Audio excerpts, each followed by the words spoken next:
Hello friends, welcome to Mathologic behind. आज हम GATE 2017 का लीनियर अलजेब्रा का पेपर डिस्कस करेंगे। लीनियर अलजेब्रा में जितने भी क्वेश्चंस पूछे गए हैं 2017 में गेट के एग्ज़ाम में, वो सभी हम सॉल्व करने की कोशिश करेंगे और समझने की कोशिश करेंगे। तो जो हमारा पहला क्वेश्चन है वो है कि ए बी 7x7 मैट्रिक्स, ठीक है। ए हमारे पास क्या है, 7x7 की मैट्रिक्स है। तो अगर ये हमारे पास 7x7 की मैट्रिक है तो हम इन्फॉर्मेशन अभी गैदर कर लेते हैं एक जगह पे, जो कुछ भी है हमारे पास। So such that 2a² minus a raise to the power 4 is equal to identity. 7x7 की मैट्रिक्स है और इसको सेटिस्फाई कर रही है। तो अगर कोई भी इक्वेशन मैट्रिक्स है यहाँ पे, जैसे ए मैट्रिक्स हमारे पास, और कोई भी इक्वेशन अगर सेटिस्फाई हो रही है तो दैट मीन्स डेफिनेटली अगर हम, ये क्या हो जाएगा, एक तरह से हमारे पास एनिलेटिंग पॉलिनोमियल हो जाएगा। लाइक अगर जैसे हम इसको ऐसे भी लिख सकते हैं कि a raise to the power 4 minus 2a² plus identity becomes 0। Okay, तो ये हमारे पास क्या हो गया, एक एनिलेटिंग पॉलिनोमियल हो गया। और अगर एनिलेटिंग पॉलिनोमियल के सेंस में लिखेंगे तो ये हो जाएगा x raise to the power 4 minus 2x² and plus 1। ठीक है, so this is annihilating polynomial. ये क्या कर रहा है, मैट्रिक्स को एनिलेट कर रहे हैं। ठीक है,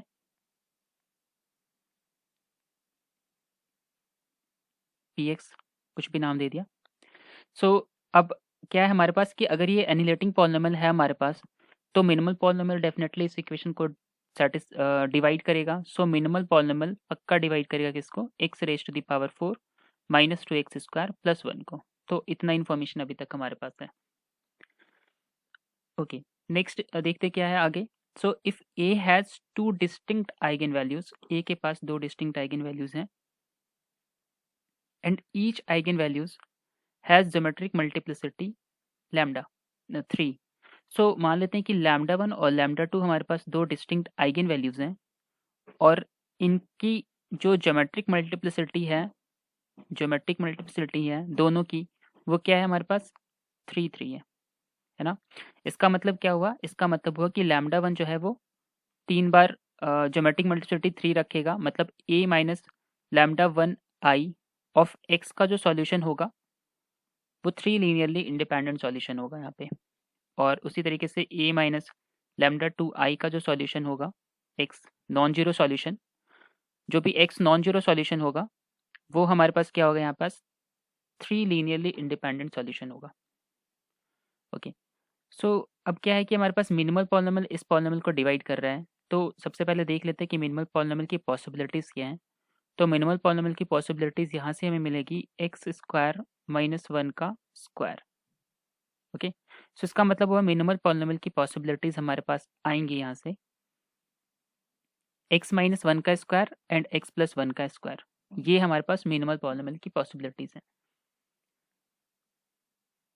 क्वेश्चन में हमारे पास गिवन है कि a has two distinct eigen values. Okay, तो इसका मतलब है कि 1 भी होगा और माइनस 1 भी होगा। ठीक है, ये दोनों के दोनों हमारे पास आइगन वैल्यूज होंगे। तो इसका मतलब हमें क्या पता चल गया कि लैम्डा 1 की वैल्यू 1 होगी और लैम्डा 2 की वैल्यू -1 होगी, या -1 और 1 मान सकते हैं कुछ भी। तो दो आइगन वैल्यूज हमें पता चल गई कि इसकी कौन कौन सी आइगन वैल्यू है। एक तो 1 है और एक -1 है। होप यहाँ तक क्लियर होगा। सो दो आइगन वैल्यूज हमें मिल गई हैं। तो 1 के करस्पॉन्डिंग जो हमारे पास नॉन जीरो सॉल्यूशन है वो 3 लीनियरली इंडिपेंडेंट सॉल्यूशन होगा, क्योंकि ज्योमेट्रिक मल्टीप्लिसिटी का मतलब क्या होता है कि a minus lambda I x का नॉन जीरो सॉल्यूशन कितने एल आई सॉल्यूशन है। और यहाँ पे भी a minus minus plus 1 I of x का 3 एल आई सॉल्यूशन होगा हमारे पास। ओके, सो अब हमारे पास क्या हो गया, टू डिस्टिंक्ट आइगन वैल्यूज मिल गए हैं, ज्योमेट्रिक मल्टीप्लिसिटी मिल गई, ज्योमेट्रिक मल्टीप्लिसिटी 3 मिल गई दोनों की। तो एक चीज़ हमें पता है कि अलजेब्राइक मल्टीप्लिसिटी जो होता है, अलजेब्राइक मल्टीप्लिसिटी ऑफ कोई भी लैम्डा आई का, वो always greater than equal to geometric multiplicity of lambda I होता है। ठीक है, इस चीज़ का यूज़ करेंगे। अलजेब्राइक मल्टीप्लिसिटी हमेशा ज्योमेट्रिक मल्टीप्लिसिटी से ज़्यादा होती है। तो अगर हम अलजेब्राइक मल्टीप्लिसिटी की बात करें 1 की, चूंकि ज्योमेट्रिक मल्टीप्लिसिटी 1 की 3 है, तो अलजेब्राइक मल्टीप्लिसिटी जो होगी वो 1 की वो definitely greater than equal to 3 होगी। ठीक इसी तरीके से अलजेब्राइक मल्टीप्लिसिटी ऑफ -1 जो होगी वो भी ग्रेटर देन इक्वल टू 3 होगी। इसका मतलब क्या है कि हमारे पास जो आइगन वैल्यूज़ का कॉम्बिनेशन है वो या तो 1 1 1 ये तो फिक्स है, -1 -1 -1 ये फिक्स है। ओके, और दो ही डिस्टिंक्ट आइगन वैल्यूज़ हैं, तो या तो 1 एक बार रिपीट करेगा, या तो ये पॉसिबिलिटीज़ हो सकती हैं फर्स्ट, या सेकेंड पॉसिबिलिटीज़ हमारे पास हो सकती हैं कि 1 3 टाइम्स हो और -1 4 टाइम्स हो। ऐसा इसलिए क्योंकि ए का ऑर्डर कितना है 7 क्रॉस 7। ओके, और दो ही डिस्टिंक्ट आइगन वैल्यूज़ हैं और मल्टीप्लिसिटी 3 फिक्स हो गई, तो ये तो फिक्स हो गया ना, ये तो फिक्स हो गया दोनों में, इतना फिक्स हो गया। अब या तो -1 एक बार ज़्यादा आ सकता है या 1 एक बार ज़्यादा आ सकता है। ठीक है, यहाँ तक हम आ गए इस क्वेश्चन में। आगे बोलता है total number of non zero entries in the Jordan canonical form of A. तो हमें जॉर्डन कैनिकल फॉर्म में नॉन जीरो एंट्रीज देखनी है, तो जॉर्डन कैनिकल फॉर्म पहले हम बना लेते हैं कि है क्या एक्चुअली में जॉर्डन कैनिकल फॉर्म, उसके बाद हम चेक कर लेंगे। ठीक है, तो अगर हम देखते हैं फर्स्ट केस, आप कोई भी केस उठा लोगे नॉन जीरो एंट्रीज सेम होंगी, इसलिए वो क्वेश्चन वहाँ पे बन रहा है, पर मैट्रिक्स डिफरेंट हो जाएगी पॉसिबिलिटीज के अकॉर्डिंग, क्योंकि आइगन वैल्यूज डिफरेंट हो गए ना, अलजेब्राइक मल्टीप्लिसिटी डिफरेंट हो गई। तो एक चीज हम जानते हैं, ये क्या कि जॉर्डन कैनिकल फॉर्म में क्या होता है, जेसीएफ में क्या होता है कि number of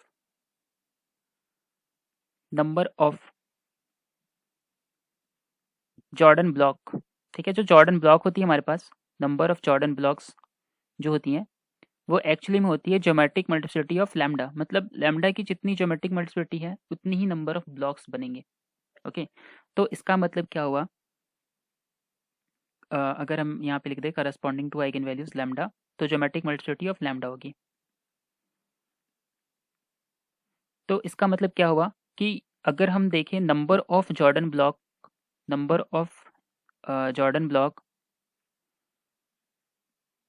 corresponding to eigen values corresponding to eigen values 1 value 1, तो 1 के करस्पॉन्डिंग कितनी ब्लॉक बनेंगे हमारे पास, 3 ब्लॉक्स बनेंगी 1 के करस्पॉन्डिंग। ठीक है, और ठीक उसी तरीके से number of Jordan block corresponding to eigen values -1 ये भी 3 बनेंगी। तो अब बना लीजिए आप 3 ब्लॉक्स। ठीक है, फर्स्ट के लिए हम देख रहे हैं यहाँ पे भी, फर्स्ट जो ये हमने निकाला है फर्स्ट, इसके लिए एंड सेकंड के लिए भी देखेंगे। ठीक है, तो सेकंड की ब्लॉक इधर लिखते हैं। फर्स्ट की ब्लॉक में क्या है, 1 के करस्पॉन्डिंग कितनी ब्लॉक्स बनेंगी, 3 ब्लॉक्स बनेंगी, है ना, 1 के करस्पॉन्डिंग 3 ब्लॉक्स बनेंगी। और चूंकि यहाँ पे हमारे पास कितनी अलजेब्राइक मल्टीप्लिसिटी कितनी है, 4 है, तो इसका मतलब ये है कि 3 ब्लॉक बनानी है हमें, तो एक ब्लॉक 1 की बनेगी, एक ब्लॉक 1 की बनेगी और एक ब्लॉक 2 की बनेगी, तभी तो 4 होगा ना काउंट करके। तो एक तो ये ब्लॉक बनेगा हमारे पास, है ना, 1 के करस्पॉन्डिंग, क्योंकि 3 ब्लॉक बननी है और टोटल 4 आइगन वैल्यूज़ हैं, तो 1 1 2 ही पॉसिबिलिटीज़ है। अगर 4 को 3 पार्टीशन में डिवाइड करते हो, so you have only 1 choice, 2 1 1 1 2 2, तो ऑर्डर कोई मैटर नहीं करता है इसमें, आप किसी भी ऑर्डर में इसको लिख सकते हो। और -1 के करस्पॉन्डिंग 3 ब्लॉक्स बन रही हैं, तो ये भी क्या होगा, -1 एंड अगेन -1, तो ये ब्लॉक बन गई हमारे पास। आप ये इधर भी ब्लॉक बनाओगे सेकंड के करस्पॉन्डिंग, तो सेम ब्लॉक बनेगी, देखो थोड़ी सी डिफरेंस हो जाएगी बस, नॉन जीरो एंट्री सेम रहेगा। यहाँ पे क्या है 1 1 1, तो 1 के करस्पॉन्डिंग 1 1 1 की ब्लॉक बनेगी, क्यों, क्योंकि अलजेब्राइक ज्योमेट्रिक मल्टीप्लिसिटी 3 है, तो 3 ब्लॉक्स बननी है, टोटल 3 ब्लॉक्स बननी है 1 के करस्पॉन्डिंग, तो 3 आइगन वैल्यूज हैं, 3 ब्लॉक्स बननी है, तो 1 1 1 की ही पॉसिबल है। और ठीक उसी तरीके से यहाँ पे 1 की और -1 की -1, और यहाँ पे 2 ऑर्डर का ब्लॉक बनेगा, है ना। सो ये हमारे पास, तो नॉन जीरो एंट्रीज में कोई डिफरेंस नहीं आने वाला, आप नॉन जीरो एंट्रीज काउंट करोगे, आपके पास हर बार कितनी आएंगी, ये 2 है, 2 3 5 और 3 8, ठीक है, 2 3 5 और 3 8, यहाँ पे भी आप काउंट करोगे 3 3 2 7 और यहाँ पे वेट 3 to 5 और यहाँ पे 3 8। सो यहाँ पे total 8 block 8 non zero entries बनेंगी, है ना। सो इस क्वेश्चन का आंसर होगा 8। तो आप यहाँ पे फिल कर सकते हो, this is equal to 8। This is correct answer. Okay, I hope ये समझ आ गया हो क्वेश्चन। सो हमारे पास सेकेंड क्वेश्चन देखते हैं। सेकेंड क्वेश्चन हमारे पास कि consider the vector space V. Okay, हमारे पास एक वेक्टर स्पेस गिवन है और ये वेक्टर स्पेस के पास क्या है, पॉलिनोमियल ऑफ डिग्री एटमोस्ट 2 है। ठीक है, पॉलिनोमियल ऑफ डिग्री एटमोस्ट 2 मतलब वी जो हमारे पास वो है, वी हमारे पास क्या है P2 ओवर और एंट्रीज आर से हैं। Set of all polynomial of degree at most 2। Okay, so एक फंक्शन डिफाइन किया गया है 2 डिग्री पॉलिनोमियल से आर पे। वो एक लीनियर फंक्शन डिफाइन किया गया है जिसमें एफ ऑफ 1 प्लस एक्स की value 0, F of 1 minus x square की वैल्यू 0 और F of x square minus X is equals to 2 given है। और हमें फाइंड आउट करना है F of 1 plus X square. So ये सिंपल सा दिख रहा है, अगर आप लीनियर कॉम्बिनेशन बना लो, क्योंकि लीनियर फंक्शन है तो लीनियर फंक्शन में प्रॉपर्टी क्या होती है कि ए अल्फा प्लस बी बीटा ऐसा कुछ है या सी गामा ऐसा कुछ है, तो ये लीनियर की तरह से ओपन हो जाता है C of F alpha sorry A of F alpha plus B of F beta and plus C of F gamma. Okay, so हमें बस क्या करना है, एक लीनियर कॉम्बिनेशन बनाना है। कैसा कॉम्बिनेशन बनाना है, 1 प्लस एक्स स्क्वायर को हमें फाइंड आउट करना है कि ऐसी कौन सी वैल्यू ए है, A times of 1 plus x plus B times of 1 minus x square N plus C times of F C times of x square minus X. ठीक है, हम क्या करना चाह रहे हैं कि अगर हमें इसकी वैल्यू चाहिए तो हम इसकी वैल्यू अगर हमें चाहिए तो हम सिंपली इसको लिख पाएंगे इस तरीके से, which is a of 1 plus x plus B of 1 minus x square N plus C of x square minus x. And then फिर हम ओपन कर देंगे ए और बी सी की वैल्यू फाइंड आउट करके, A times of F of 1 plus x plus B times of F of 1 minus x square N plus C times of F X square minus X F of. और हमें इन तीनों की value already पता है और A B C की value अगर हम इस इक्वेशन से फाइंड आउट कर लेंगे तो हमारा क्वेश्चन सॉल्व हो जाएगा। सो मेन मोटिव इसको सॉल्व करने का बस इतना सा है कि हमें यहाँ पे क्या फाइंड आउट करना है, हमें यहाँ पे फाइंड आउट करना पड़ेगा ए की वैल्यू, बी की वैल्यू एंड सी की वैल्यू। ओके, सो आप इसको सिंपली सब्स्टिट्यूशन से सॉल्व कर सकते हो। कैसे सॉल्व करेंगे, देखो इस इक्वेशन को कोएफिशिएंट वाइज कंपेयर कर लेते हैं। ठीक है, so A is equals to हो जाएगा हमारे पास 1 is equals to A plus B. अगर एक्स के कोएफिशिएंट को कंपेयर करोगे तो 1 is equals to A minus C, और अगर एक्स स्क्वायर के कोएफिशिएंट को कंपेयर करोगे तो हमारे पास आएगा 1 is equals to C minus B. Okay, अब एक चीज देखो, अगर इन तीनों को ऐड कर देते तो ए की वैल्यू फाइंड आउट हो जाती है। तीनों को ऐड कर दो तो तीनों को ऐड करने पे क्या आ जाएगा 2a which is equals to 3 करके चेक कर लो। तीनों को अगर इन तीनों को हम ऐड करते हैं तो देखो minus b plus b cancel, minus c plus c cancel, 2a is equals to 3 ऐसा कुछ आ जाएगा। ओके, सो सेकेंड कोएफिशिएंट क्या था हमारे पास, a माइनस सी। तो यहाँ से हमें ये पता चल गया कि a की वैल्यू 3/2 है। अब एक चीज़ देखो, a से कोई फर्क नहीं पड़ेगा क्योंकि इसकी वैल्यू 0 गिवन है, इसकी वैल्यू 0 गिवन है, तो a और b से कोई फर्क नहीं पड़ेगा, c से फर्क पड़ेगा। लेकिन हमें पूरा सॉल्व करना पड़ेगा क्योंकि हमें वैल्यू चाहिए, है ना। तो अगर हमें ये पता है, देखो एक तो ऐसे तरीका कर सकते हैं, दूसरा ये कर सकते हैं कि यहाँ से सी की वैल्यू फाइंड आउट कर लेंगे और बस सब्स्टिट्यूट कर देंगे, क्योंकि बस सी पे मैटर कर रहा है ना बात। इसकी वैल्यू तो 0 है और इसकी वैल्यू भी 0 है, तो आप ए और बी कुछ भी हो जाए, कोई हमें इफेक्ट नहीं करेगा आंसर में। तो हम डायरेक्ट सी की वैल्यू यहाँ से निकाल लेते हैं। ठीक है, तो देखो इस वाले सेकेंड इक्वेशन से अगर हम सी की वैल्यू फाइंड आउट करना चाहेंगे तो हमारे पास क्या आएगा, C is equals to A minus 1, right, C is equals to A minus 1 आएगा। तो इसका मतलब c इज इक्वल्स टू क्या आया, 3/2 माइनस 1। ओके, 3/2 क्या होता है हमारा, हाफ होता है। हाफ में से अगर 1 कैंसिल सब्सटीट्यूट करोगे तो हाफ हो जाएगा। ओके, तो अब b की वैल्यू से हमें कोई मतलब नहीं है। अगर हम इस इक्वेशन 1 में पुट करना चाहेंगे, देखो तो क्या होगा, f of 1 plus x square is equals to a times 0। f of 1 plus x की वैल्यू 0 गिवन है, देखो यहाँ पे f ऑफ 1 प्लस एक्स की वैल्यू 0 है। ठीक उसी तरह से b times of f of 1 minus x square की वैल्यू भी गिवन 0 गिवन है, सो दिस इज 0। और बस c पे मैटर कर रहा बात, c की वैल्यू हाफ और इसकी वैल्यू 2, तो ओवरऑल इसकी वैल्यू क्या आई 1, सो 1 हमारे पास आंसर हो जाएगा। तो सिंपली इस क्वेश्चन को बाय लीनियर कॉम्बिनेशन करके सब्स्टिट्यूट करके और सॉल्व कर सकते हैं। ठीक है, हमने यहाँ पे लीनियर की प्रॉपर्टी यूज़ की है क्योंकि फंक्शन हमारा लीनियर गिवन है, तो ये इस तरीके से यूज़ हो जाता है और फिर इसको हम सॉल्व कर सकते हैं। तो ये बहुत ही इजी क्वेश्चन है, होप ये समझ आ गया होगा। नेक्स्ट क्वेश्चन देखते हैं। सो नेक्स्ट क्वेश्चन है हमारे पास A is equals to a i j of 10 cross 10। A जो है हमारे पास वो ए आई जे एक मैट्रिक्स है जो कि 10 क्रॉस 10 की मैट्रिक्स है, right.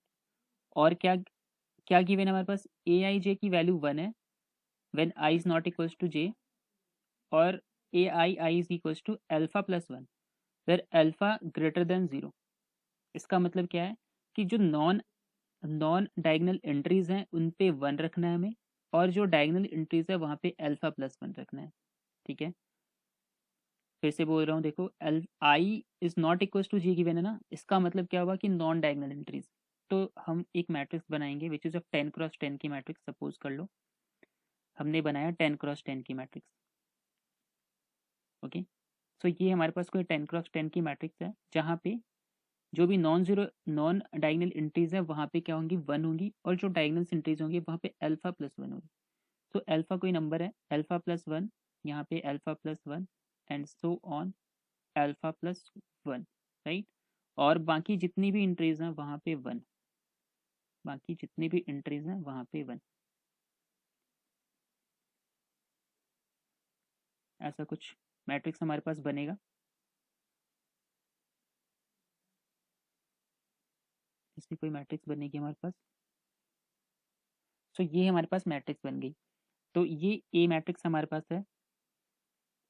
Late lambda and mu be to largest and smallest eigen values of A respectively. इसका मतलब क्या हुआ कि लैम्डा जो है लार्जेस्ट आइगन वैल्यू है और म्यू जो है हमारे पास स्मॉलेस्ट आइगन वैल्यू है, स्मॉलेस्ट आइगन वैल्यूज है। और अगर लैम्डा प्लस म्यू की वैल्यू 24 है, 24 है, तो हमें अल्फा की वैल्यू निकालनी है। इसका मतलब क्या है कि हमें सबसे पहले क्या फाइंड आउट करना पड़ेगा, इसकी लार्जेस्ट आइगन वैल्यू और इसकी smallest eigen value which is lambda और म्यू। पहले इनको कैलकुलेट करना पड़ेगा, इनको फाइंड आउट करना पड़ेगा। उसके बाद हम क्या करेंगे, इस इक्वेशन में पुट करेंगे तो हमें ऑटोमेटिकली अल्फा की वैल्यू आ जाएगी। अभी देखते हैं वो कैसे हम करेंगे। तो अगर मैट्रिक्स ए को हम गौर से देखेंगे तो हमें क्या पता चलेगा कि ए मैट्रिक्स को हम कैसे लिख सकते हैं। देखो ए मैट्रिक्स को हम लिख सकते हैं alpha alpha and so on alpha, मतलब alpha times of identity and plus बाकी सारे जगह पे 1 1 मैट्रिक्स, इसको जे मैट्रिक्स भी बोलते हैं। ओके, सो अब यहाँ पे क्या है कि हमें ए की आइगन वैल्यूज चाहिए। ठीक है, देखो ये मैट्रिक्स हमारे पास मान के चलो इसको हमने नाम दिया A1 और इसको हमने नाम दिया B1।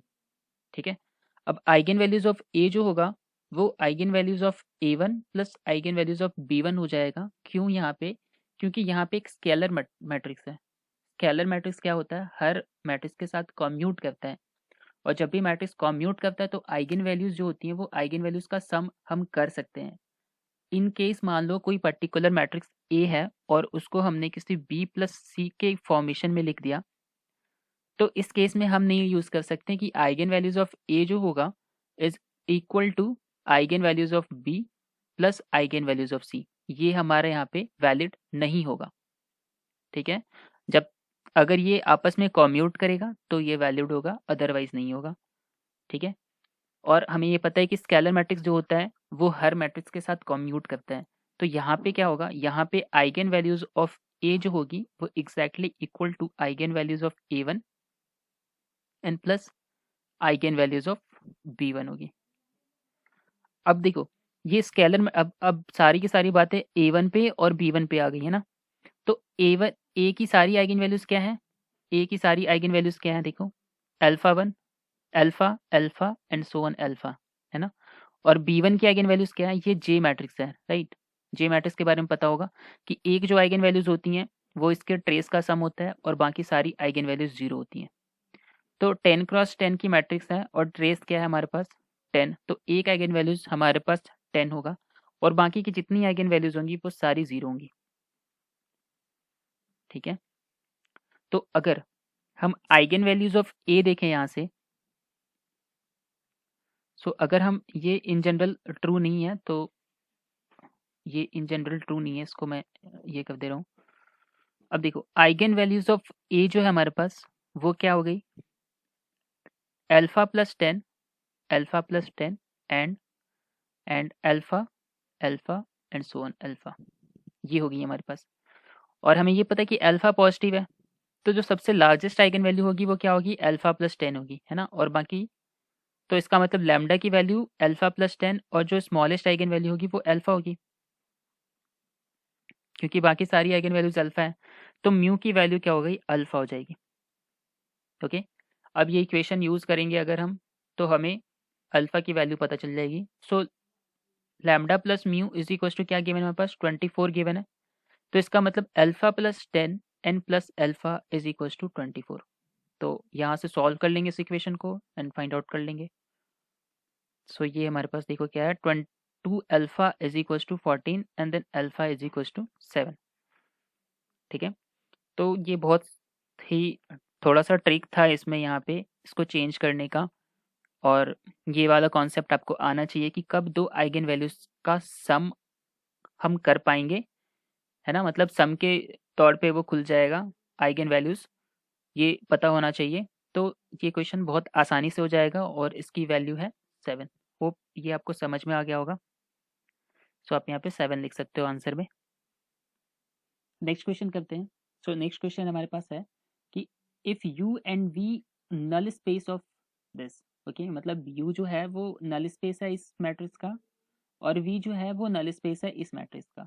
मतलब हमें क्या गिवन है कि यू ऐसा कॉम्बिनेशन है, यू ऐसा कॉम्बिनेशन है, ऐसा कॉम्बिनेशन है। तो यहाँ पे ये कितने की मैट्रिक्स है, 2x4 की, 2x4 की मैट्रिक्स है। तो हमारे पास यहाँ पे 4 वेक्टर्स आएंगे, x1 x2 x3 and x4, such that इसमें क्या है, वो सारे वेक्टर्स जो इसके नल मैट्रिक्स में जाएंगे, मतलब वो सारे वेक्टर्स जो इस मैट्रिक्स से ऑपरेट करने पे 0 हो जाएं, राइट, तभी तो नल स्पेस में जाएंगे, है ना। सो ये यहाँ पे जो इस इक्वेशन को सेटिस्फाई करेगा वो इसके नल स्पेस में जाएगा, वो हमारे पास u है। और v हमारे पास क्या गिवन है, v हमारे पास गिवन है y1 y2 y3 and y4, okay. वो नल स्पेस है दूसरी मैट्रिक्स का 1 2 3 2 0 1 2 1, इस मैट्रिक्स का नल स्पेस है। तो देख लेते हैं हम इसको सॉल्व करके। अब हमें क्या पूछ रहा है, ये हमसे पूछ रहा है कि हमें ये बताना है कि dimension of the subspace of u plus v. देखो u प्लस वी को सॉल्व करने के लिए हमारे पास क्या है, dimension of u plus v क्या होता है, ये होता है dimension of u plus dimension of v और minus dimension of u intersection v, ठीक है, ये चीज़ होता है। तो सबसे पहले ये देखो कि u की डायमेंशन और v की डायमेंशन क्या है, तो उसको जब देखेंगे तो यहाँ से क्या आएगा हमारे पास, यहाँ से आएगा x1 plus x2 is equal to 0 और यहाँ से आएगा हमारे पास x3 plus x4 is equal to 0, ठीक है। सो एक तरह से ये क्या है, होमोजीनियस सिस्टम का सॉल्यूशन है, होमोजीनियस सिस्टम का ये सॉल्यूशन है। तो होमोजीनियस सिस्टम का सॉल्यूशन होता है जब, तो हम सॉल्यूशन में डायमेंशन कैसे फाइंड आउट करते हैं। So dimension of u is equals to n minus n जो होता है वो हमारे पास क्या होता है, m क्रॉस n में जो n होता है, ये हमारे m क्रॉस n में जो n होता है, यानी जो वेक्टर्स हैं हमारे पास, minus number of li solution, number of li solution, ठीक है। तो इसमें देखो कितने li सॉल्यूशन है, ये दोनों इक्वेशन एल आई है ना, ये दोनों, एक x1 x2 है, एक x3 x4 है, तो दोनों के दोनों आपस में एल आई हो गए। ठीक है, x1 x2 पर डिपेंड कर रहा है, x3 x4 पर डिपेंड कर रहा है, तो हमारे पास दोनों एल आई हो गए, दोनों सॉल्यूशन एल आई हो गए। तो पर डायमेंशन ऑफ यू क्या आया, 4 - 2 विच इज 2। ठीक है, उसी तरीके से अगर आपको यहाँ पे सॉल्यूशन, अगर सॉल्यूशन भी चाहिए आपको यू का कि कौन से सॉल्यूशन यहाँ पे जाते हैं, तो जस्ट इस इक्वेशन को सॉल्व करना पड़ेगा, और इस इक्वेशन को सॉल्व कर लेंगे ऐसे, x1 is equal to minus x2। ठीक है, और x2 को ऐसे लिख दो x2, फिर x3 को हम लिख सकते हैं क्या, माइनस x4, और x4 को एज इट इज लिख दो, है ना।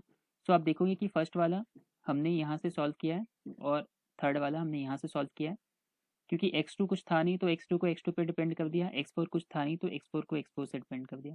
तो जो सॉल्यूशन आएगा वो हमारे पास आएगा -1 1 0 0 टाइम्स x2 एन प्लस, आप कुछ भी यहाँ पे लिख सकते हो, एन प्लस x2 की जगह पर कुछ भी लिख सकते हो, तो देन प्लस यहाँ नीचे लिख दे रहा हूँ मैं, 0 0 -1 एंड 1 टाइम्स ऑफ x4। तो ये हमारे पास सॉल्यूशन, तो आप देख लो ये दोनों के दोनों एल आई सॉल्यूशन हमें मिल जाएंगे। ठीक, उसी तरह से अगर dimension of v find out करेंगे, तो डायमेंशन ऑफ v भी क्या होगा, n minus number of L I solution, क्योंकि ये होमोजीनियस सॉल्यूशन है, होमोजीनियस में n minus L I solution होता है, और अगर ये नॉन होमोजीनियस होता तो नॉन होमोजीनियस में n माइनस आर प्लस 1 होता है। ठीक है, तो ये तो होमोजीनियस का हो गया, और जब भी हम नॉन होमोजीनियस लेते हैं तो एक पर्टिकुलर सॉल्यूशन लेके चलते हैं। ठीक है, तो इसलिए वहाँ पे n माइनस आर प्लस 1 हो जाता है, पर अभी हम होमोजीनियस पे काम कर रहे हैं यहाँ पे, तो सो यहाँ पे क्या होगा, n minus number of L I solution होगा। v का भी फाइंड आउट करेंगे तो v में भी क्या आ जाएगा, 4 - 2 आ जाएगा, आप देख लो यहाँ से, सो इसकी वैल्यू 2 हो जाएगी। तो इसका मतलब हमें ये पता चल गया, देखो, और ये पता चल गया, हमें फाइंड आउट करना है इंटरसेक्शन, है ना।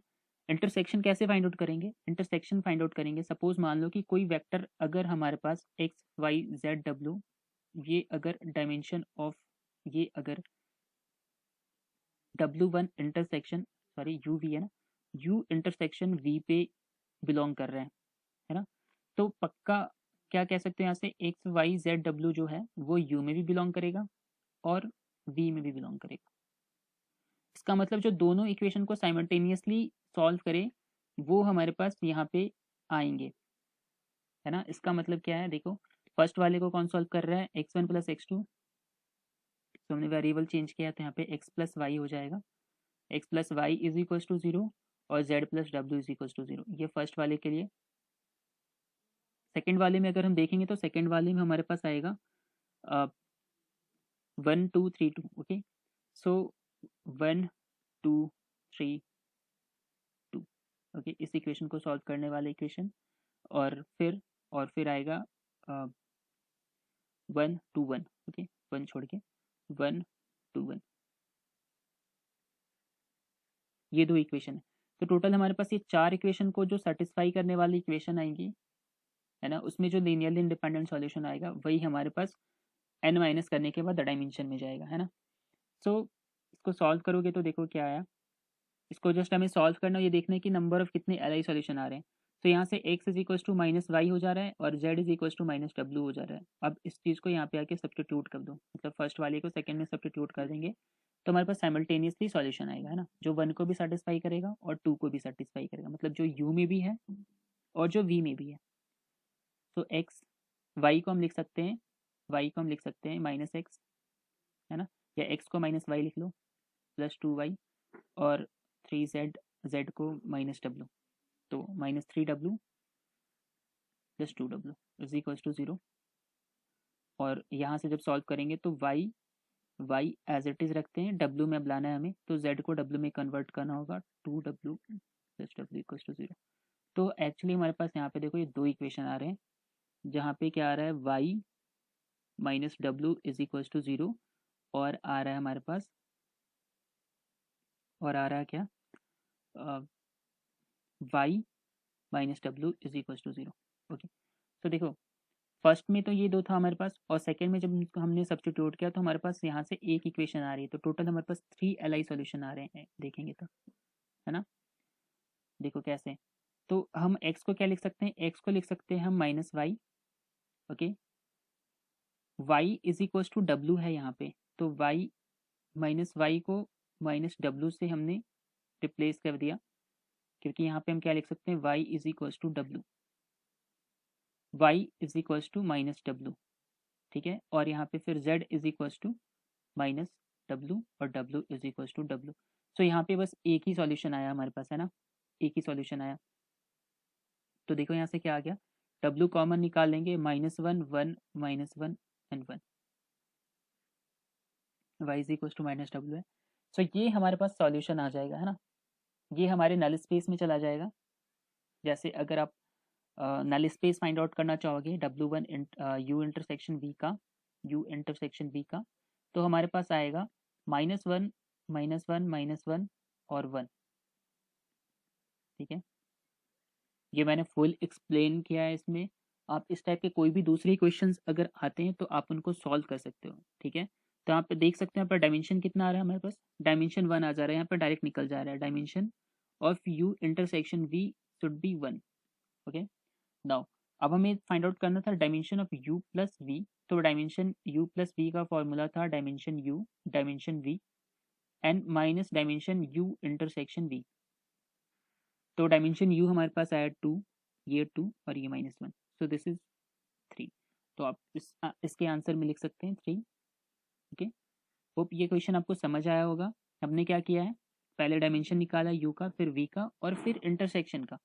इंटरसेक्शन का मतलब हुआ जो दोनों को सेटिस्फाई कर रहे हैं, ओके। तो हमने ये सॉल्व किया है, ठीक है। अब हम नेक्स्ट क्वेश्चन देखते हैं।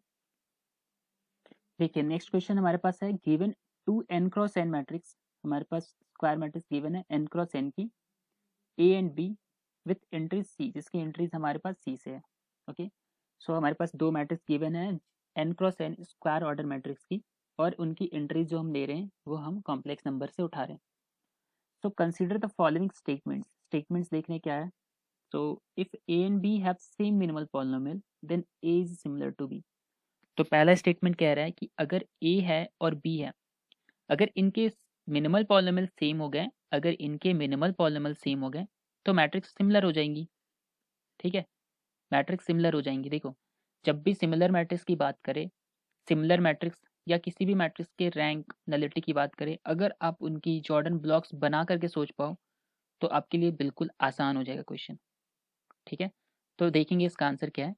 एंड सेकेंड क्यू स्टेटमेंट हमारे पास है कि if A has N distinct eigen values, n distinct eigen values हैं, ठीक है, and there exist u belongs to C raise to the power n such that A u A minus lambda u are linearly independent.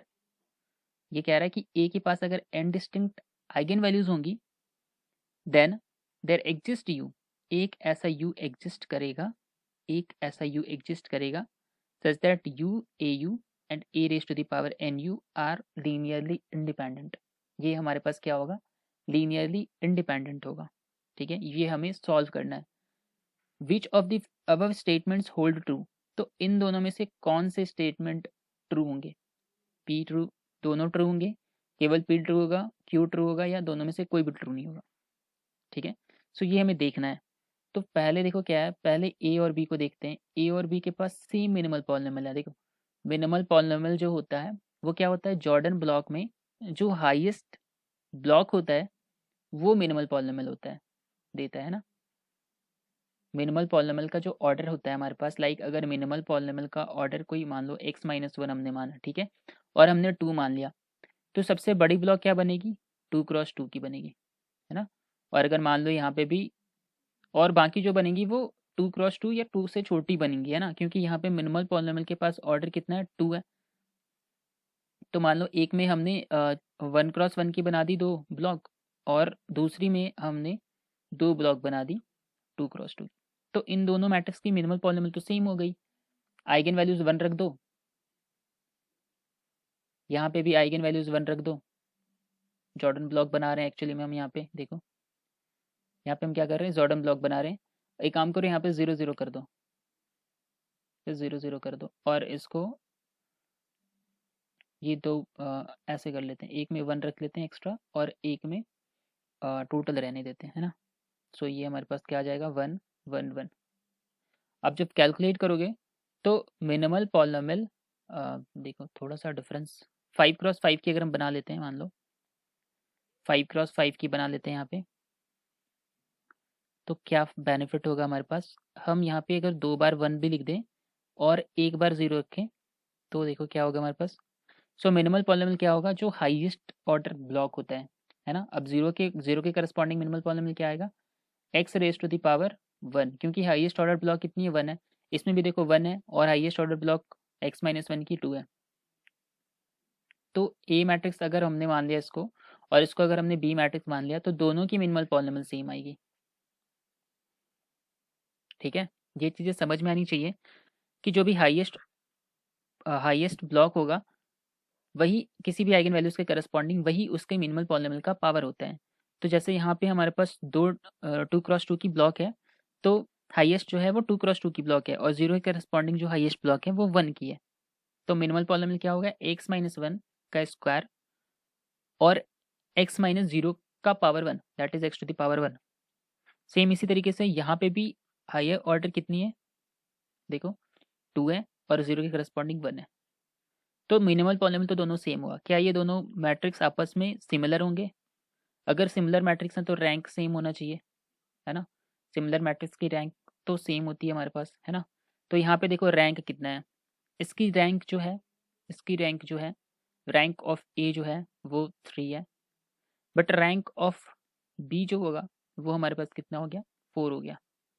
मतलब क्या कि ये matrix आपस में similar नहीं है, ए और बी आपस में सिमिलर नहीं है। तो बस मिनिमल पॉलिनोमियल के इक्वल होने से हम ये नहीं क्लेम कर पाएंगे कि इनके आपस की जो मैट्रिक्स होंगी वो सिमिलर होंगी। इसका मतलब हमारे पास पी जो स्टेटमेंट है वो फॉल्स हो जाएगा। ठीक है, सो पी स्टेटमेंट फॉल्स हो जाएगा। आई होप ये चीज़ समझ में होगा। क्यू स्टेटमेंट को देखते हैं, क्यू क्या कह रहा है, if A has N distinct eigen values, देखो एन डिस्टिंक्ट आइगन वैल्यूज है हमारे पास, okay, then there exist you, एक ऐसा यू एग्जिस्ट करेगा such that U A raise to the power N U are linearly independent. तो ये statement हमारे पास ट्रू हो जाएगा।